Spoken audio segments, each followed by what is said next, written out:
Historigatas e historigados, se vocês pensam que os indígenas são povos atrasados e que o homem branco foi quem trouxe a civilização, o progresso, lê do engano, amigão. Errou feio, porque a Amazônia já foi o point mais desenvolvido por aqui. Na época em que os portugueses chegaram por aqui, lá pelo meio do século XVI, estima-se que houvesse quase 7 milhões de habitantes, com as suas próprias organizações. Sim, era tanta gente, mas tanta gente, mas tanta gente espalhada por todo o território brasileiro, que o navegador português Bento da Costa chegou a escrever o seguinte, abre aspas, se do céu caísse agulha, com certeza cairia na cabeça de um índio e não no solo, fecha aspas. Para você ter uma ideia da dimensão da coisa toda, a floresta amazônica era ocupada por tribos que comercializavam sua arte. Suas aldeias ocupavam quilômetros. De todas essas civilizações, duas se destacaram mais. A primeira delas, a Marajoara, e a segunda, a Tapajônica, da região do Santarém. Quase nada sobrou dessa galera. Máquina do tempo, tá na hora de trazer o que tentaram apagar da nossa história.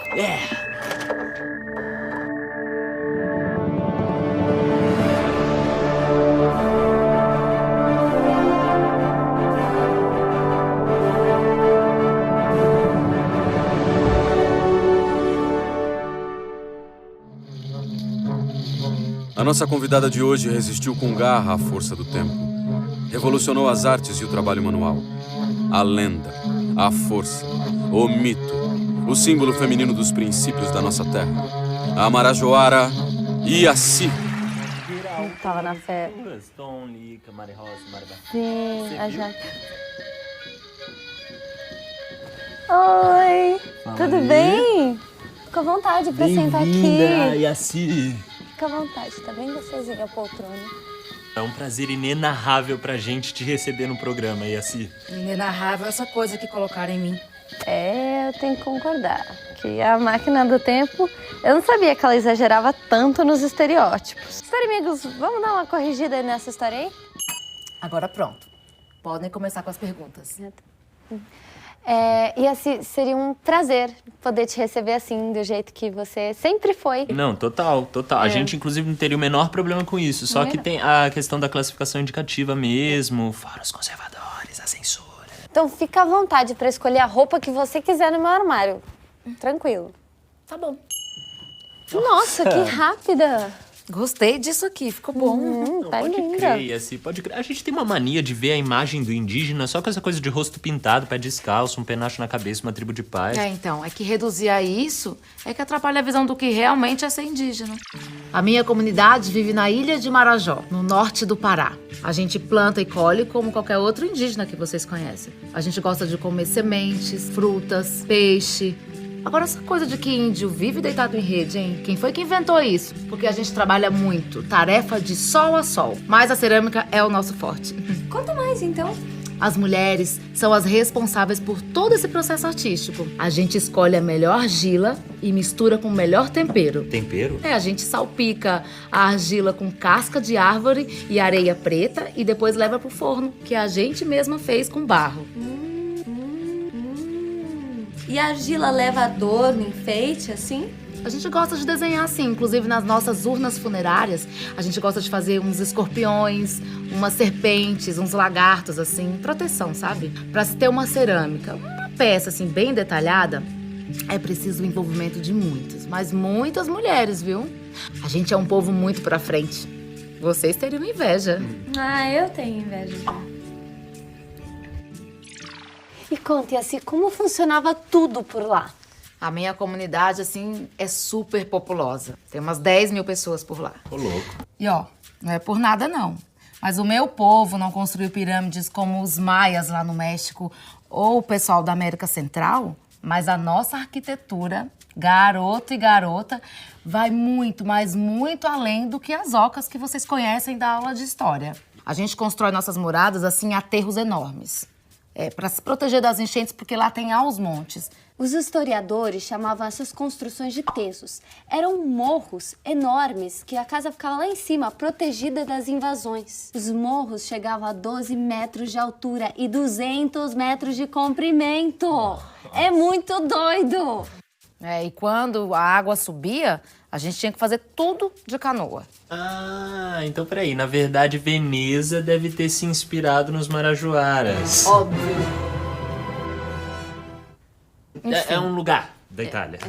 E os outros povos e as etnias? Deixa disso. O povo marajoara é o começo de tudo no Brasil. Será?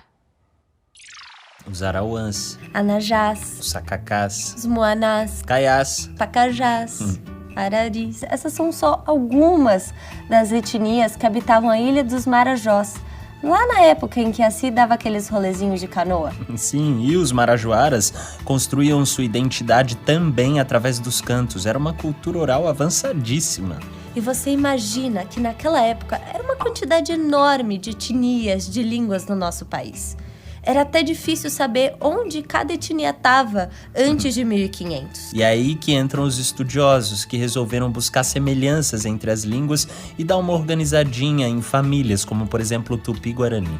Ou Yanomami. E esses estudiosos resolveram juntar essas famílias e chamar essa junção de troncos linguísticos. No Brasil, 2 desses troncos foram identificados, o Tupi e o Macro-G. Mesmo assim, esses troncos linguísticos só dão conta de cerca de metade das línguas indígenas brasileiras. Metade! Hoje, acredita-se que a Amazônia tenha sido o centro de origem dos povos falantes de línguas tupi.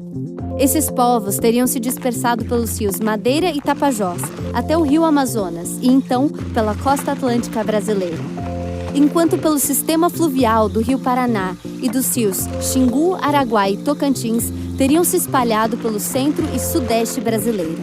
Já os falantes das línguas do tronco Macro-G se espalharam mais pelo centrão do Brasil, entre os rios Araguaia, São Francisco e o rio Paraná. Mais ou menos no que hoje são os estados do Pará, Maranhão, Piauí, Bahia, Tocantins, Mato Grosso, Goiás, Minas Gerais, São Paulo, Paraná, Santa Catarina e Rio Grande do Sul.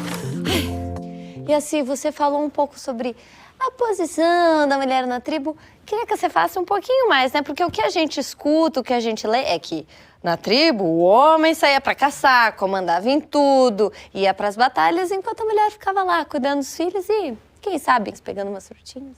Essa divisão até pode ser, viu, gente? Mas em outras aldeias, porque na nossa, não, a gente não engole sapo, não. O nosso sistema, ele é matriarcal. As famílias são determinadas na base materna. Como as mulheres estão super ligadas na questão da cerâmica e também na produção dos artefatos, a gente tem voz por onde passa. Mulheres na luta!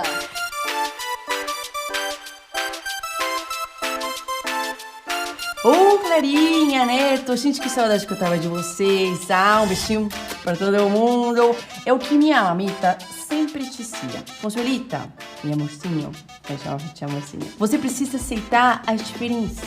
Aceitar que não dá pra você achar ruim o jeito que o coleguinha come, o jeito que o coleguinha fala, mesmo que seja muito diferente do seu. Mamita, sabe das coisas. Essa fala de mamita me fez lembrar o conceito de